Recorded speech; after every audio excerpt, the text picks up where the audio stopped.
so why do we want to talk about ecosystems in schools? It matters because hands-on learning beats being in the classroom talking about science, but science is happening right outside our door. We know that nature, when it's in front of the kids, can teach them so much. So we're really excited to get more natural features and elements on our campus so kids can learn season to season, all the different changes, because we also know that you can teach any subject outside. Some of the greatest writers in our country have learned or written based on their inspiration from nature, poetry, art, the sciences, music. We can teach anything outside, especially when we allow kids to be curious. We also know that having nature on our campuses improves our health and well-being, not only for the students and staff, but the community that use that space after hours and over the summertime. And we know that even a view of nature out a classroom window will improve the test scores of students and the health and well-being as we all calm and stress. So if you're feeling a little stressed, look out your window, ignore the smoke, but the views will help us calm down and perform better. We also know that regional ecosystems are important to our health, even if it's just pockets of ecosystem or ecology pockets. And schools are one of the largest landowners in our communities. So when we add schools to the layers of the other conservation efforts that we're doing to provide habitat, this is just a quick graphic that shows when we talk about parks and greenways and conservation lands, our national forests, et cetera, in the green, those create really strong corridors for ecological movement. But when you add the layer shown in pink of schools, adding with the local parks, then all of a sudden you have this really tight web of ecosystems and ecology corridors moving through our communities. So that's great for wildlife, that's great for the health, because we all want to be within 10 minutes walking distance of a natural space, and schools can provide that opportunity. One of the most important reasons is just because kids are losing the ability to get to nature. I had heard a great speech by Robert Michael Pyle last year at a conference who said, what is the extinction of a condor if a child doesn't know who a wren is, or a chickadee, or a goldfinch, our state bird? The kids are lacking opportunities to experience nature. The folks that you're going to hear from today work every day to get kids those access to nature, but if we can get it right outside their school door where we've got them 180 days a year, that's pretty good, because if they're living in apartments or condos, foster homes, moving from home to home, if they don't get that access to nature, schools can be the one place that they can go to feel access to nature, and we could get access for every child of every ability and every staff member of every ability. So we kind of equalize the playing field. We know that elementary school students learn by exploring, discovering, and wondering about the world around them. Middle students feel inspired to do something, make changes. And then when we get to high school students, that's when we're talking about career focus. And all of these things that we do together can help every grade level move forward in appreciating the ecosystems and the nature around them.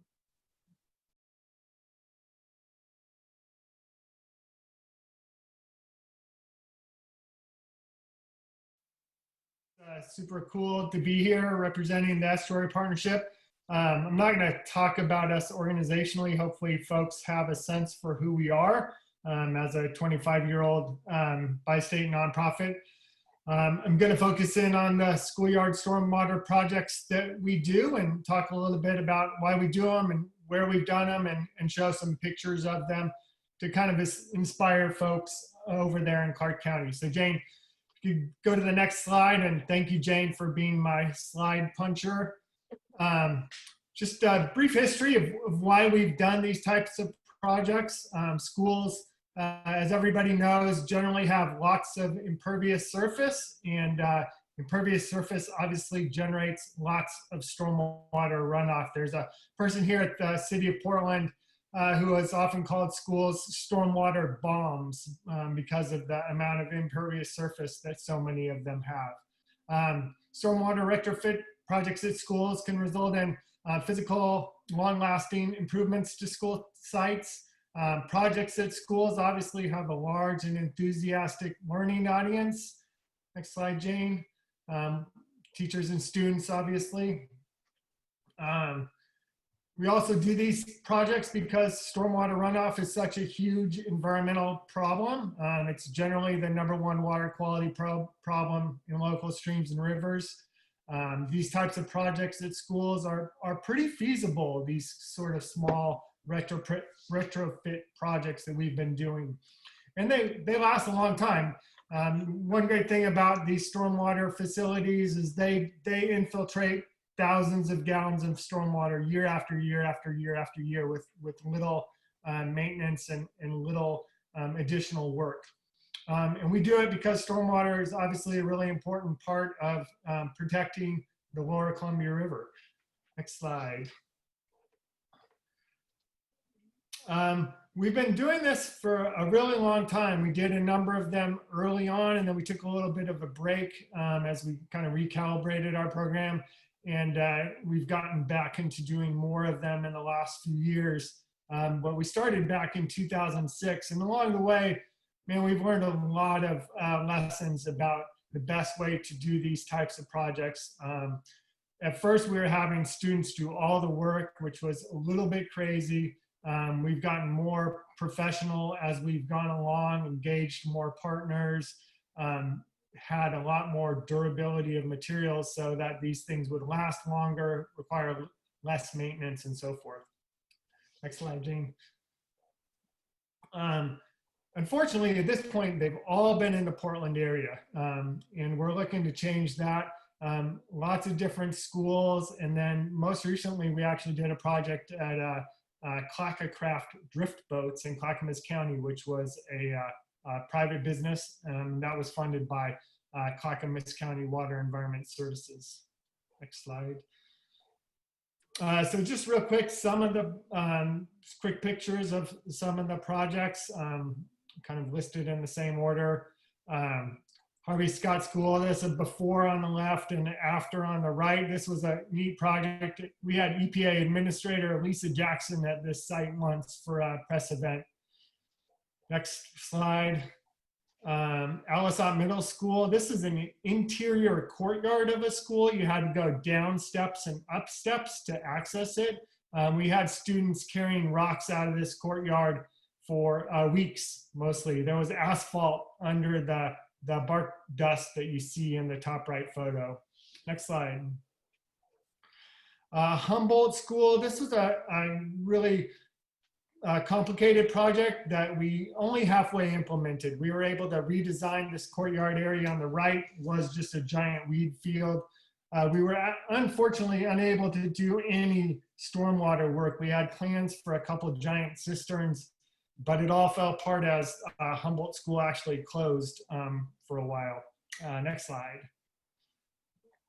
This is Hosford Middle School in Southeast Portland, and you can kind of see here how we're getting a little bit more sophisticated with the cement border around the infiltration garden. Next slide. Vernon Middle School. This was after we took a break and then picked it back up. This was our first kind of newer project.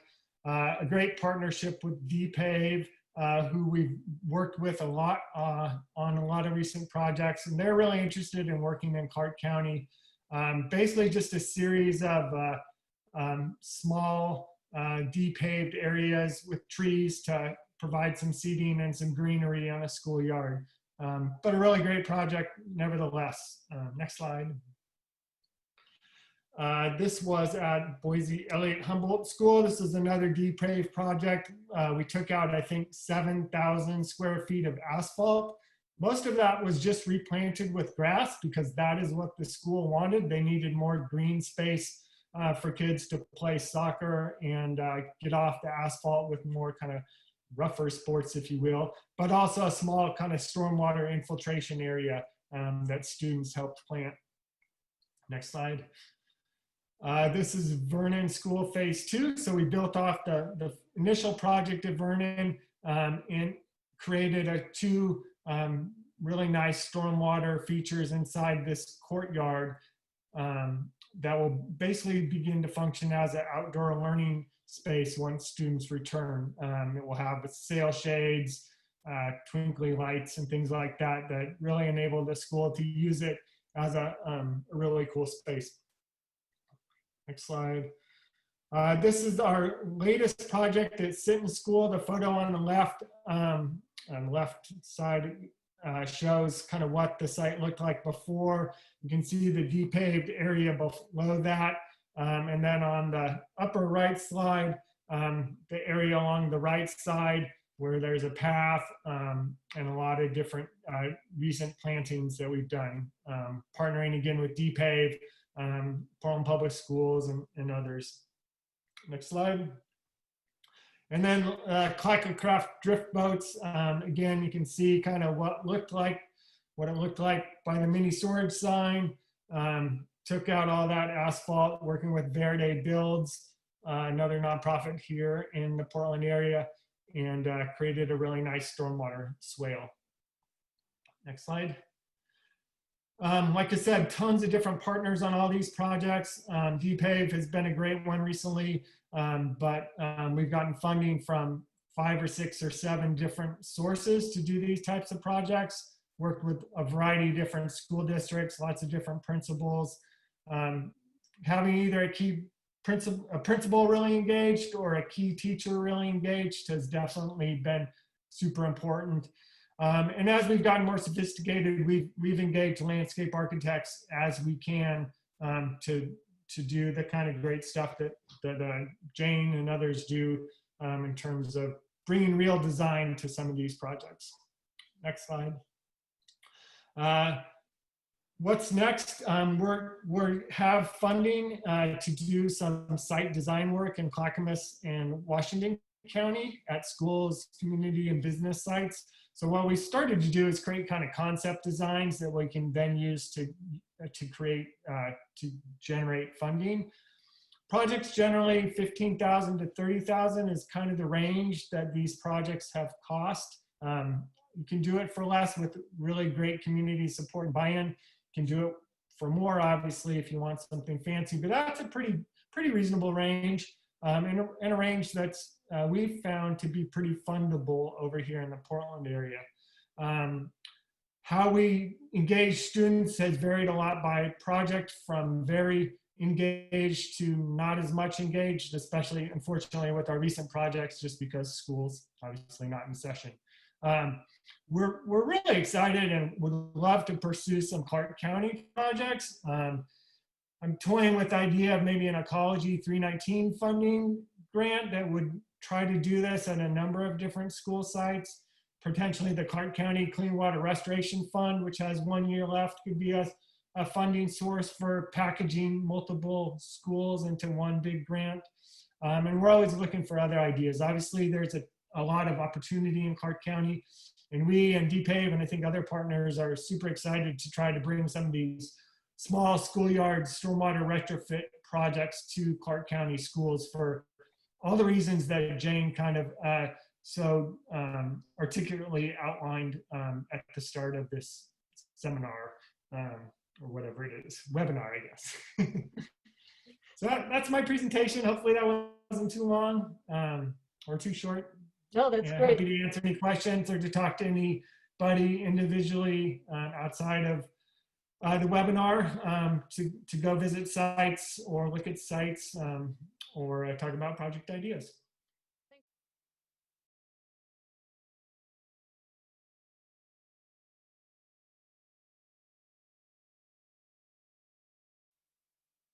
So we know from research that a healthy Pacific Northwest city in our region can easily support a 40% tree canopy cover.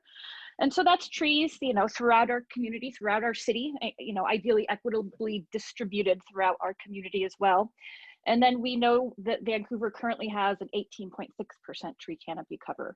So a tree canopy cover, again, is the stem, the branches, and the leaves of the trees, kind of looking at it from an aerial view.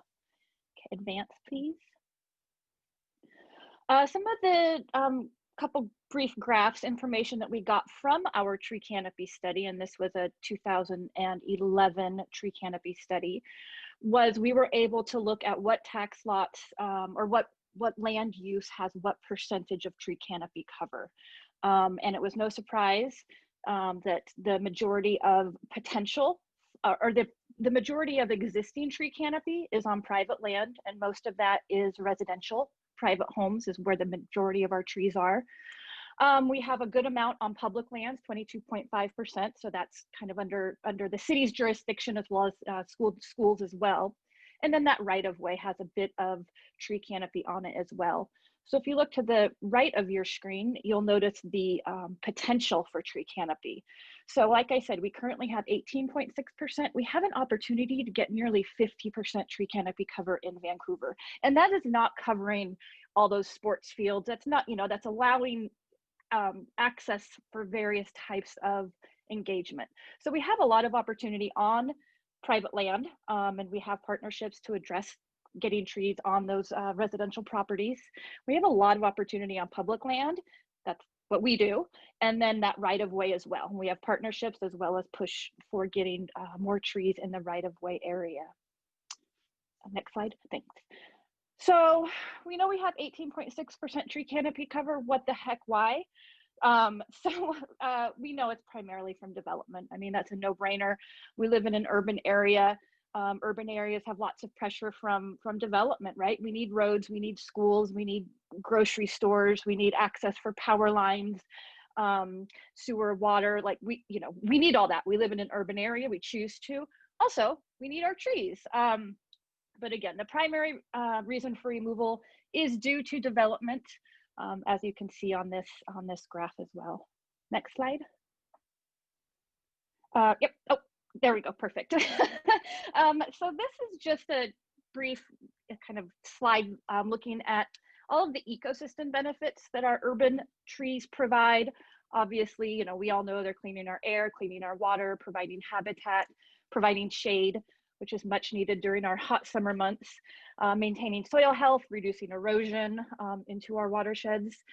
Part of what is also included in that urban ecosystem is the human component as well. So you can advance to the next slide. And that human component is really where we're engaging with accessing nature, accessing trees.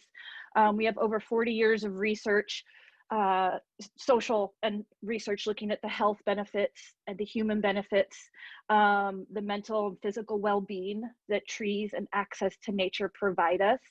And especially in those urban areas, especially at stressful times like we're experiencing now, it is really, really important that we have access to nature, whether it's out a window, which is pretty much all that we can do right now with the smoky skies. But even just being able to walk outside and access nature is a huge benefit to our well-being. Next slide, please. And I'll let you read that very wordy slide, apologies, but pretty much just reiterating the fact that, we have studies proving that students, children, adults, whomever, whatever your age, we have to be able to access nature and have that equitable access to nature, whether we're at school, whether we're at home. It just needs to be very accessible for everyone in our communities. Next slide, please. And then this just talks about, this specific study with older children accessing nature and the benefits, the health and emotional benefits that it provides, as well as improving study skills or outcomes in what school is designed for. Next slide. So this is the website that has all of kind of a great clearinghouse for looking at the social, emotional, and well-being benefits for people humans accessing nature in urban areas. They have a lot of studies that they've done. So it's just a great resource when we are working with either general public, when we're working with administrators and trying to convince them that, yes, trees are good. The benefits far outweigh the costs of trees. And this is just the great website that says, hey, there's also all of these other social benefits that trees are providing, health benefits that trees are providing. Next slide. So we know where we are with our trees in Vancouver, or where we aren't for that matter. We know why they're important for, the myriad of reasons. And so Vancouver urban forestry has kind of a three-pronged approach. Maintain and preserve what we have. We have permits. We work with development to try to preserve when possible, and then replace when not. The next bullet, tree canopy restoration. That's just a fancy way of saying we plant trees. We plant about 1,000 a year throughout the city to meet our goal of 30% tree canopy cover. Nope, 28% tree canopy cover by 2030. And then that last bullet point is just engaging the community, really getting people, whether it's out into nature or just educating them, pulling them in, helping them to understand why, why their trees in their front yard is important. So next slide. So this is the aerial study of the city of Vancouver, and this helps us really to focus where we're putting our efforts. We're a small but mighty group of people, 4 of us, that work in urban forestry, and so it is important that we are focusing our efforts to really make sure that there is equitable access to trees throughout the community. So those red neighborhoods are all neighborhoods that are below the city's average. Remember, we're in 18.6 is our average. And then, it continues to go up from there. I want to just get I know it's kind of hard to see depending on the size of your screen. I'm on a tiny one, so I'm squinting. So if you want to just get your eyes kind of zoomed into the southeast part of Vancouver, there's a red cluster of neighborhoods. One of them is Mountain View there. I think it says it's, I have no idea, 11.2%. Anyway, it's very below average canopy neighborhood. So it's like, so what we do is we look at this, we look at where there is the need for more trees, and then we go into that area and we focus on getting trees in that area. Next slide, please. So this is a zoomed in view of that Mountain View neighborhood. And now each tax lot is assigned a color associated with that tax lot's tree canopy cover percentage. On the kind of right-hand side is a big red polygon there, and that is Mountain View High School. And so, I don't know if I took the next slide out. You can go ahead and zoom in, or I'm not zoom in, advance. Okay, sorry, I took that slide out. Anyway, I see that Mountain View High School is in high need of trees. I know that from driving by. I don't need a fancy map and data to tell me. Regardless, it helps sell the point, right? So this is where partnerships come in. We worked with teachers to get into the classroom to give presentations to the students. We took the students outside and showed them how to prune some trees and did some pretty basic stuff that was just allowing the students access to what trees are, engaging them with trees, and managing them, essentially. And then that went on, the specific project went on to a student deciding that they needed more trees on their campus, rightfully so.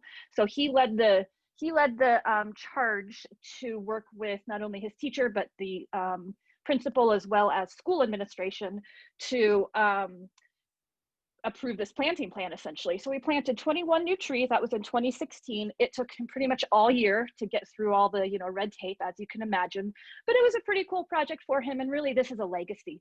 I got an email from him last year saying that he was home from college and drove by and just how happy he was about that these trees are growing and doing well. So it's really wonderful. Next slide. And that relationship continues to this day. The teachers left, that was our primary contact and relationship, but the kids see that this is still a really great opportunity. And we worked with actually kind of the other end down. We started with the administration and then got approval for this planting, and then went to the classroom and worked with the teacher and students to plant these 12 new trees on the property. Next slide. So we do this with various schools. So historically, and I will say not only pre-COVID, but also it was the bond funding of the 2 school districts in Vancouver, Evergreen and Vancouver school districts. We would work with 2 schools per year per district and work with them throughout the planting process, engage the classroom, the students, throughout the process as well, and then plant the trees, obviously. And so with the bonds, a lot of the schools are being either partially or completely retrofit. or built. And so that really obviously is changing where the trees are, the footprints of the school. So we've put a hold on that. We are working with the schools for the existing schools aren't moving much to plant more trees as an opportunity for investment because they're not being invested in the other infrastructure with the new builds. But really what it comes down to, so I'll just quickly say, we engage with the schools, we work with them, we fund the projects. We do let the leadership kind of dictate how many trees we plant. We plant about 20 to 25 trees per school. And that just feels manageable for us, not only financially, but management-wise long-term. And then we do continue to follow up with care of the trees for the next 5 years. And really it is all about partnerships with the leadership in the schools, of course, getting the school principal on board, having a teacher that can be spearheading it, and really engaging the students as well. So it just really is an all-encompassing partnership that we have with everybody.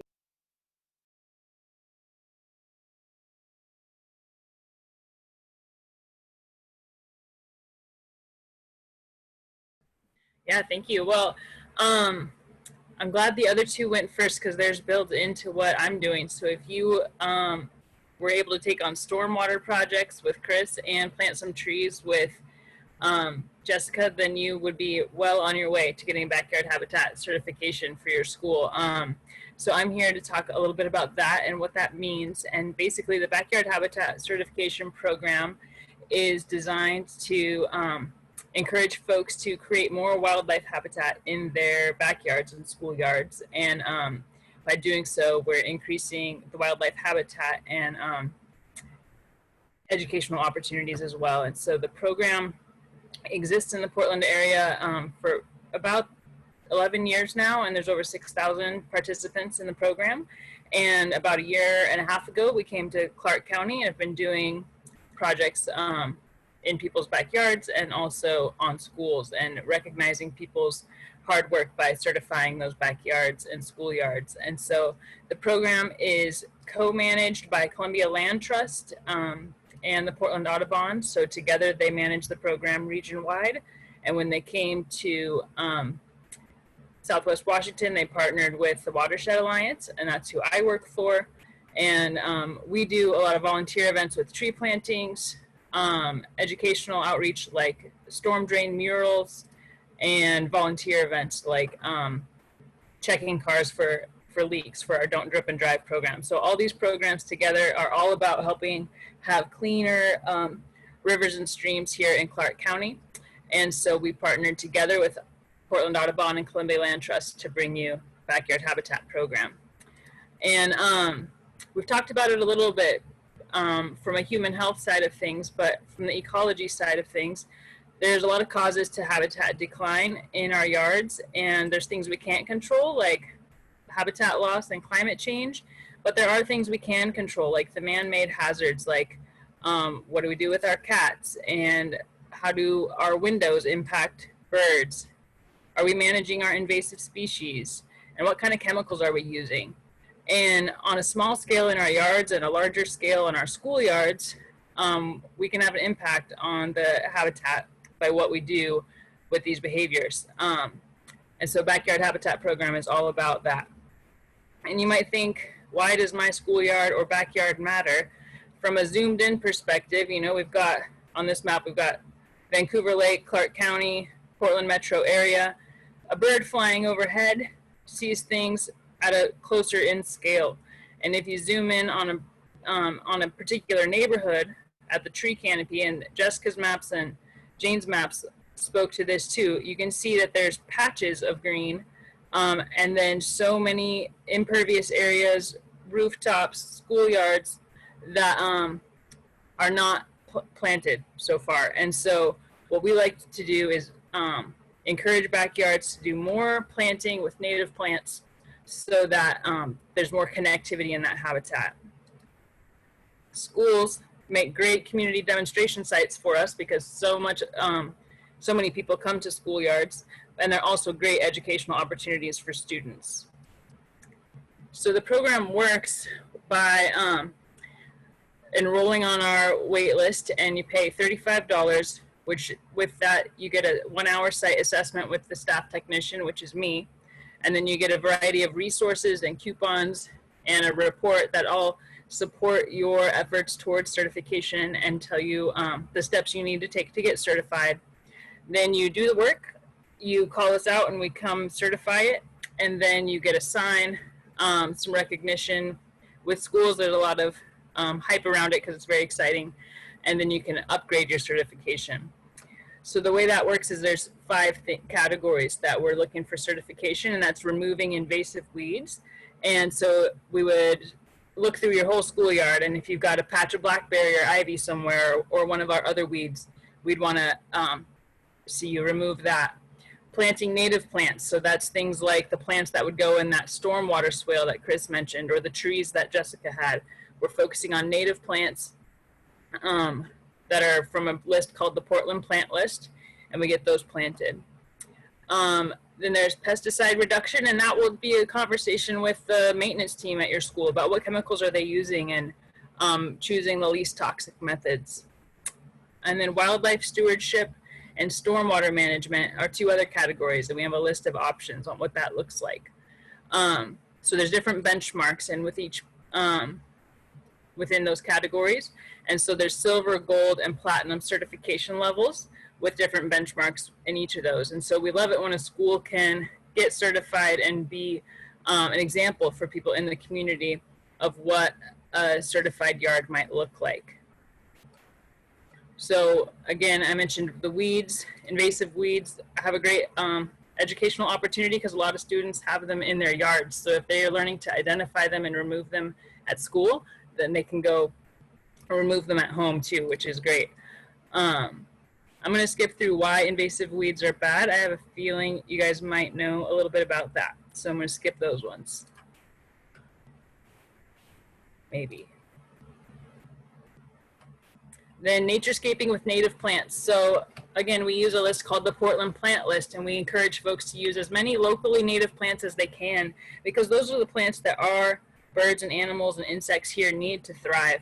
And it's great to get students connected to their local ecology. There's so many interesting facts and history with our native plants that you can tie in all kinds of curriculum to learning about native plants, whether it's history or social studies and ecology, all those things. So the native plants are also beneficial since they don't require as much water or maintenance as ornamental plants. So we like to focus on those.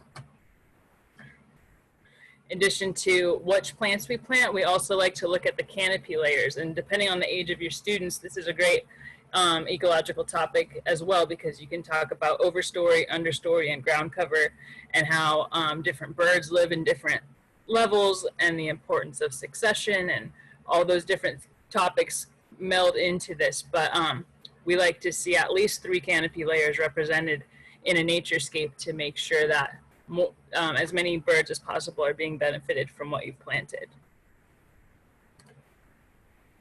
Pesticide reduction, again, is one you'd have to talk with your maintenance team at the school about, but we use a resource called Grow Smart, Grow Safe, and they've ranked all the chemicals as red, yellow, or green based on their toxicity. And it's a great resource to start thinking about what chemicals am I using and why. And depending on the age of your students, again, this might be something that would be a good resource for them at home too. Wildlife stewardship is things like nest boxes and bird baths. These are great elements to any nature habitat backyard because they just draw in that many more wildlife, and also they're a great educational opportunity. People love to see what birds are visiting the bird houses or bird baths, for example.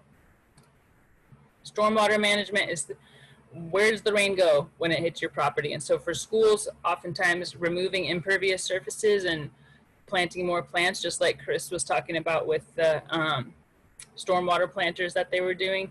Same idea for stormwater management here. We also look at the large tree canopy that, like Jessica was saying, because of that stormwater impact as well. So you take all those 5 categories, you put them together, and you got yourself a backyard habitat. Eco-friendly maintenance is a huge one with schools that we would talk about, like how are you mowing and when, leaving your leaves as much as you can, anything you can do to encourage the wildlife to be present on your property. Here's an example of a schoolyard that was certified. This one's in Portland. And just to point out too, if you're in Vancouver, the Watershed Alliance has grants that may be able to help you cover the cost of a project. So that would be something that we could talk about as well, because I help run the grant program as well.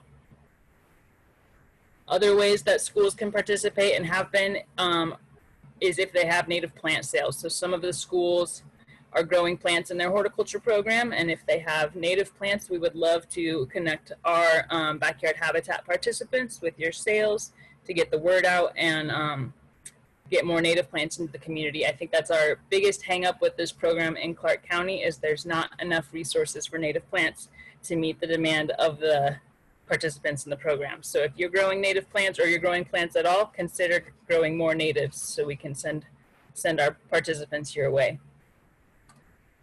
I hope you guys can join in the fun, either with selling plants or getting certified. And that's all I've got to say.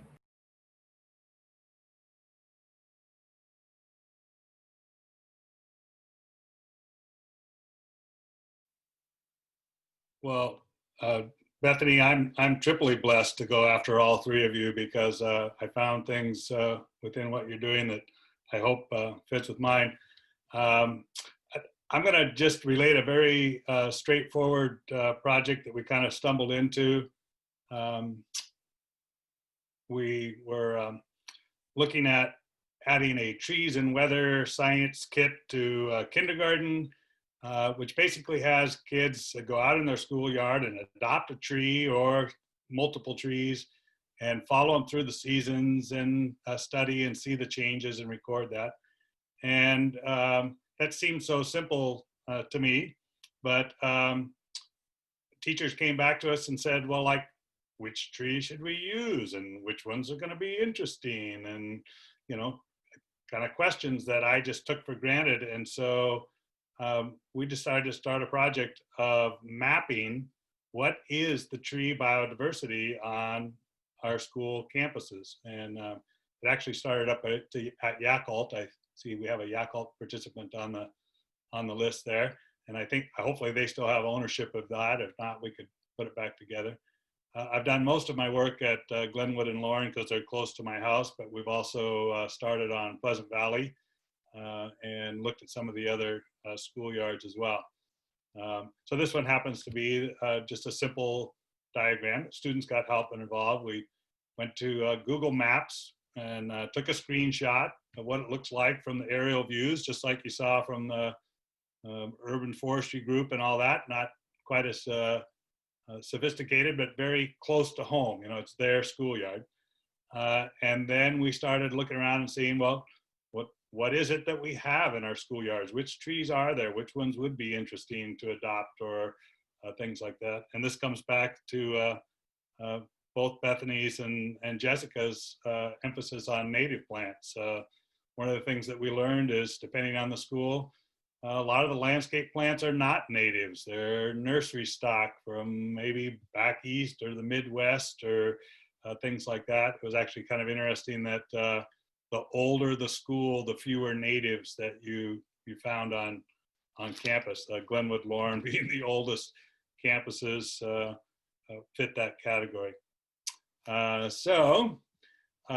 Then we also narrowed in. So Lauren in particular has a native plant sub-garden. It's called the Lauren Outdoor Learning Area. And students were very involved in both designing, selecting the plants, propagating some of them, and then actually putting those in. And then they are involved in the ongoing maintenance of that. So they can kind of narrow in on one spot as going along. When we were looking at Glenwood, we found a lot, again, those non-native trees, but there was a parking lot added to the structure more recently. And when they did the landscaping around there, they used more like native trees. But another interesting variation is like many of our cities and things like that, they've used kind of human selected trees for certain, street tree purposes, more columnar varieties, and not necessarily the things that you see in open or wild areas.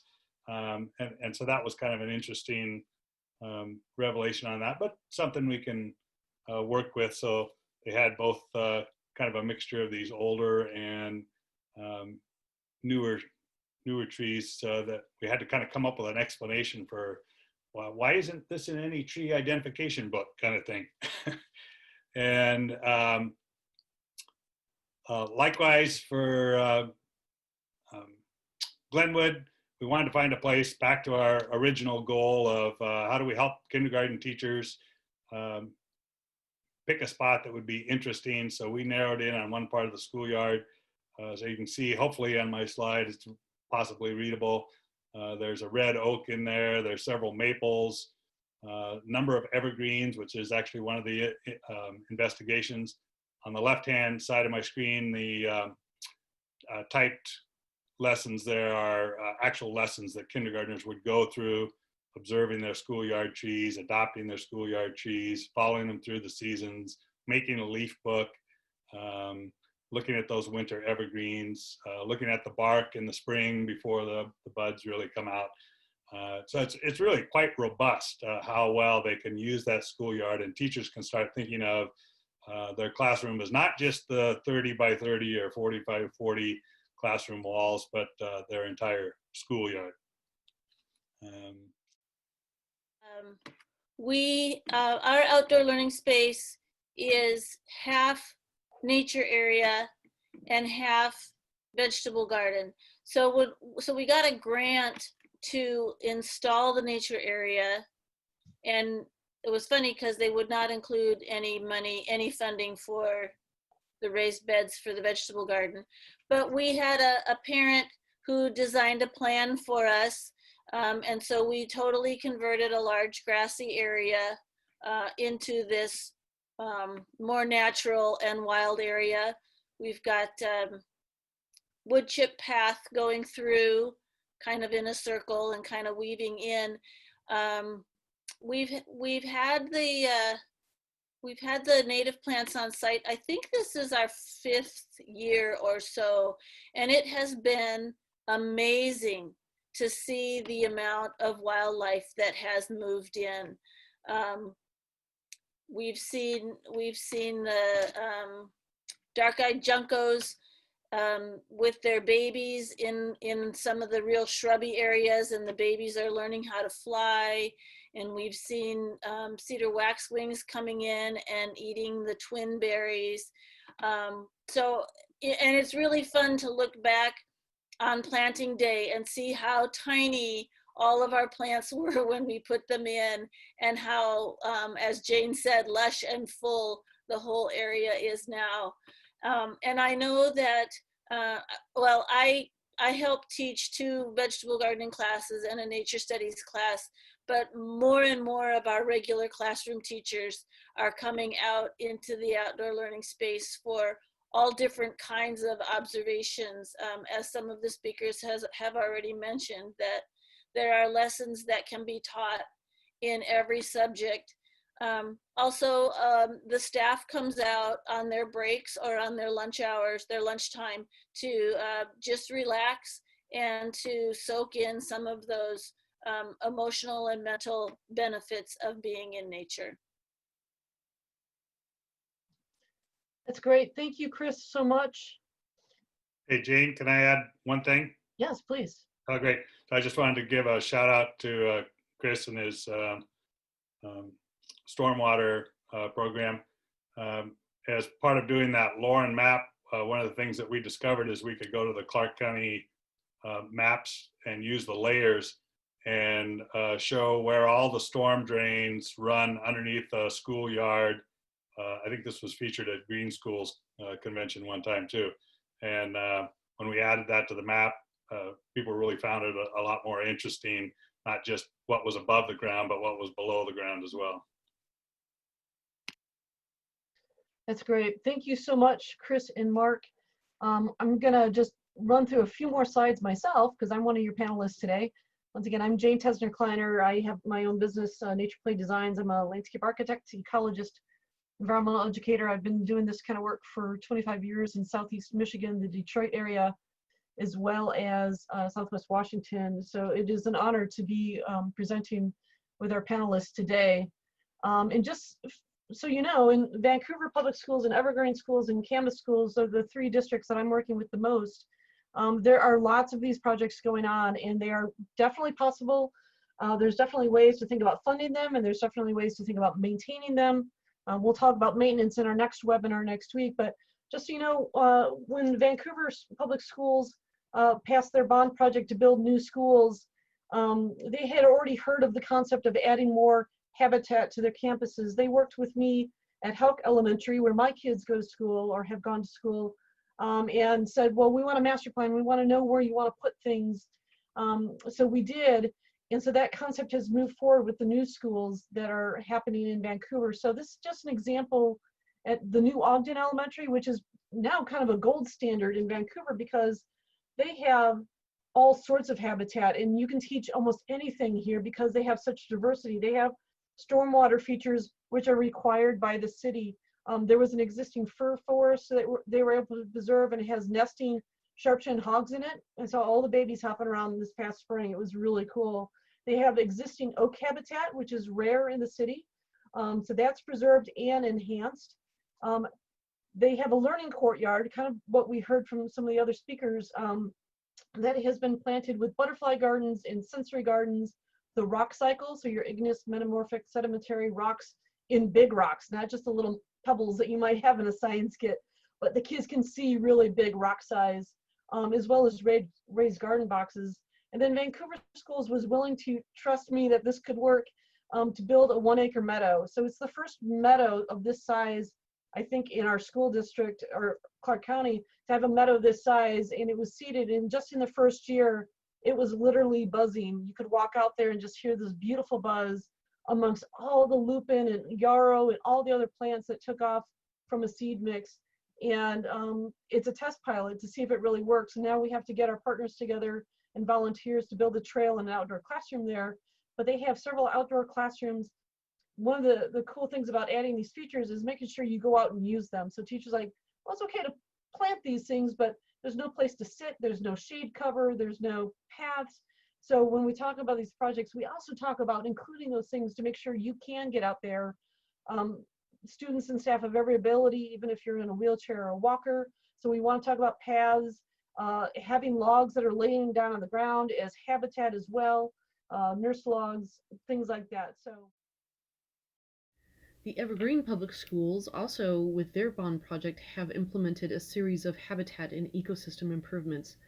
The elementary schools, Sifton, Image, and Emerald, have a learning courtyard that have 6 raised garden boxes.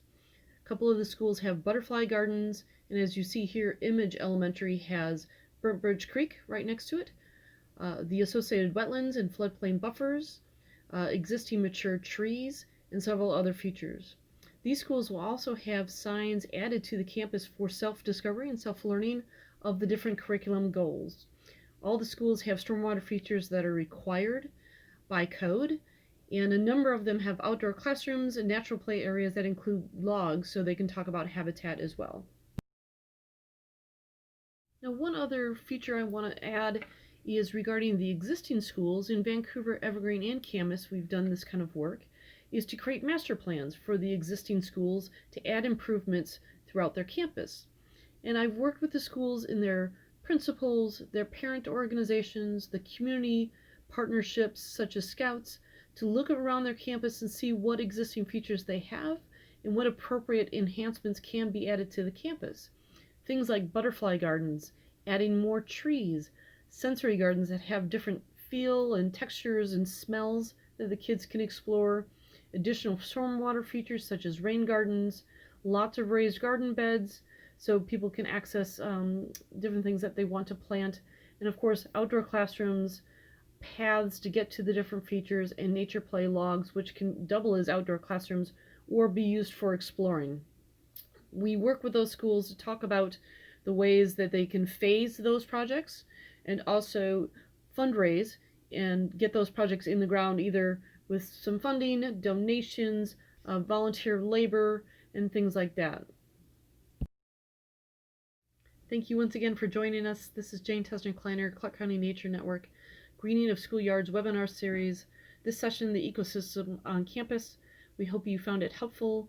If you have any questions for myself or the other panelists, please go ahead and email us. My email is natureplaydesigns@gmail.com.